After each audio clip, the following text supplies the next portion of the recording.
Up with KREM begins now. While crews are battling a fire on Highway 195 right now, we've got the latest on how it will affect your morning commute coming up. Plus, a Coeur d'Alene police officer is going viral for trying to prevent a porch theft. We talked with the officer and a homeowner she helped out this holiday season. Plus, Santa's plenty busy working hard to deliver your presents this year, but it's a pretty tough job. People are wanting to help.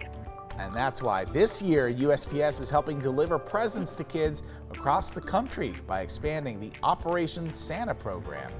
And Christmas is just 4 sleeps away, as Tim Pham would say. Unfortunately, the forecast calls for more rain than snow. And taking a live look at the nation's capital this morning, Congress reached a deal on a new coronavirus relief bill. Right now they're in recess, but they are set to meet here in a short time. Of course, we're going to be tracking that throughout the program. We want to get right to that breaking news, though. This morning, as we mentioned, crews are working to put out a fire on US 195 right now. Yeah, this is down in the Spangle area, and that's where we find Nicole Hernandez there this morning. Hi, Nicole. What can you tell us? Yeah, good morning, Jen and Joshua. So right now we still have flames burning here in this house that is right off of US 195 here. I will give you a look at what we're looking at here. We have 2 crews still on scene here, just kind of managing these flames that are burning what is left over of this house off the freeway here. So the fire department was able to tell me that there was 1 woman in this house when the fire started around 3:20 this morning. When crews got here, it was completely engulfed. She was able to make it out safe. That woman now is in a hotel in Spangle while Red Cross works to work with her as for what's next because her house is now destroyed, obviously. So crews will be here throughout the morning, potentially even into the afternoon, working just defensively to make sure this stays contained, the rest of the rubble burns out, and then making sure it doesn't spread to any further brush. They said there's no worry about that at this point, and that the rain is actually helping them. And of course, the cause is still under investigation at this point. We do not know that, but as soon as we get that information, we will bring it to you. Live in Spokane, I'm Nicole Hernandez. All right, Nicole, thank you so much. Getting a little bit of a better view here at our 7:30 half hour of the damage of that fire. Of course, we're going to stay on scene there. We're going to let Nicole grab new information, and we'll check back with her later on in the program. In the meantime, we do want to turn our attention to the weather. Jeremy Lagoud joining us now from the Weather Center. And Jeremy, it's the first day of winter solstice, but yeah, it's starting to feel a little more like fall outside. Yeah, we officially kicked off winter a little more than 5 hours ago. The sun hit its point where it was at the farthest angle away from us, all the way down in the southern hemisphere.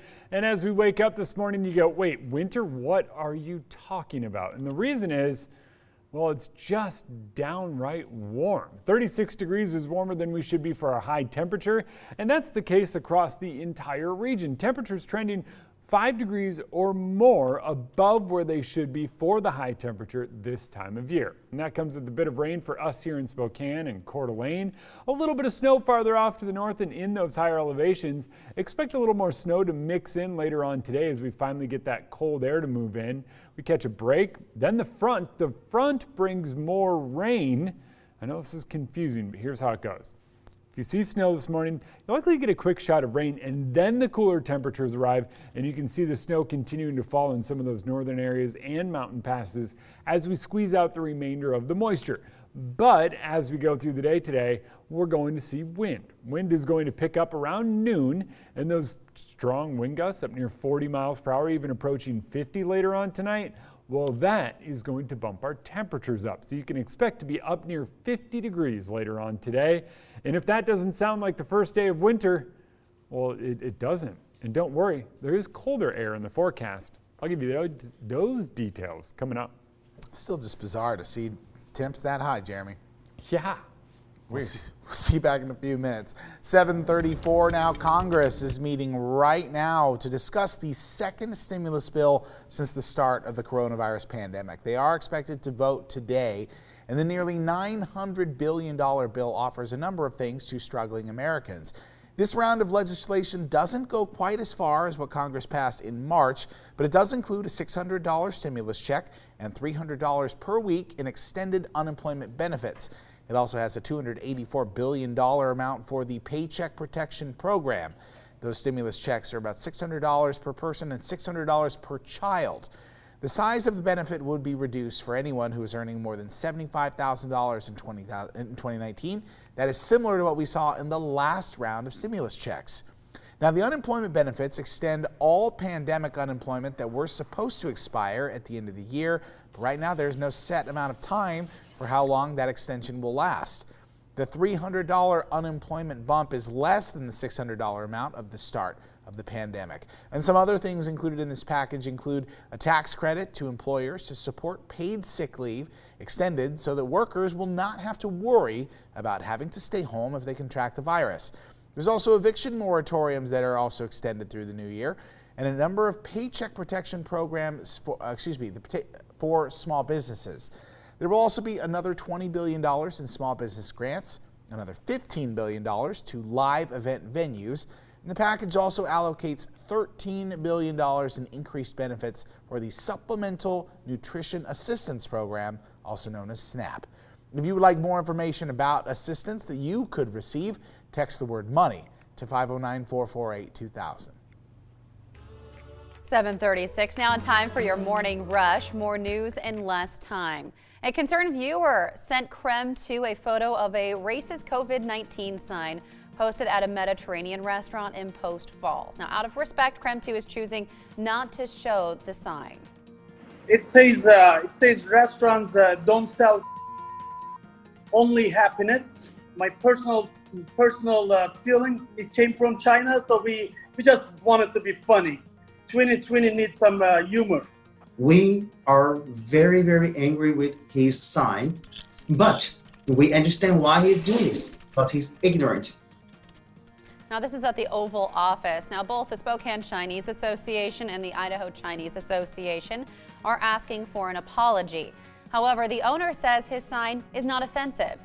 Police say, though, the issue could get brought up to City Hall, and he may suffer civil penalties with city law and his business license. Stormin Norman's ship-faced saloon will stay closed for indoor dining. Last week, owners reopened, defying state orders. However, they say the Liquor Control Board threatened to pull the liquor license permanently. Today, the owners say they will speak to a lawyer. In the meantime, their patio is open for takeout.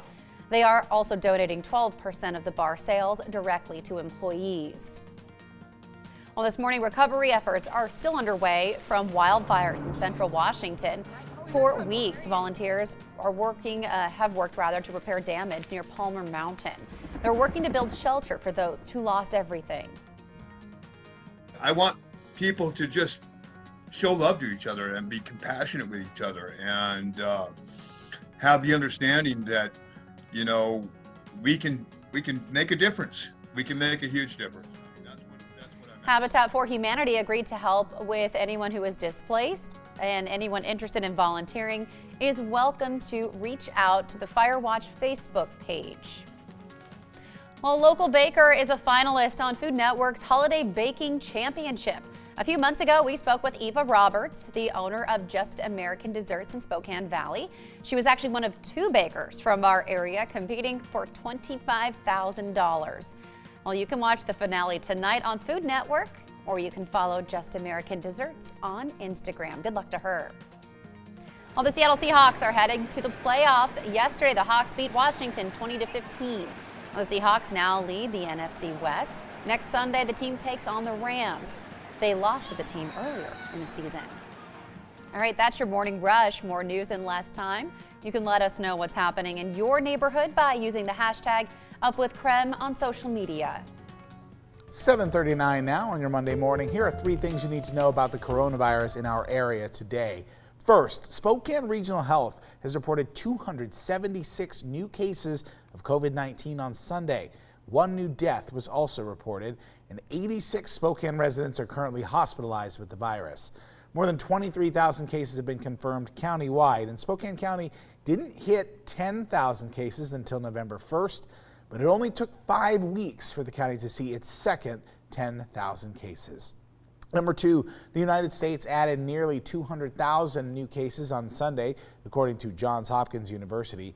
Now that's down from Friday when we almost hit 250,000 cases in just one day. And there have been over 2,500 new reported deaths during that time. The total death toll in the U.S. has reached 316,159. Third, the state of Idaho reported over 700 new cases and 3 new deaths on Sunday. The Panhandle Health District is expected to release their report from the weekend later today. So we want to take a broader look at the state of Idaho right now. Let's take a look at a graph from our sister station in Boise. Each yellow bar shows the new confirmed cases, and green bars represent probable cases. So a confirmed case means that someone has tested positive for COVID-19, and a probable case means someone who has had contact with a confirmed case is showing symptoms. So the blue line over the top, that's the average number of daily cases over the past 14 days. All right, 7:40 now. It is no secret that Santa has a huge responsibility every Christmas. So that's why USPS decided to expand Operation Santa. That story is coming up after the break.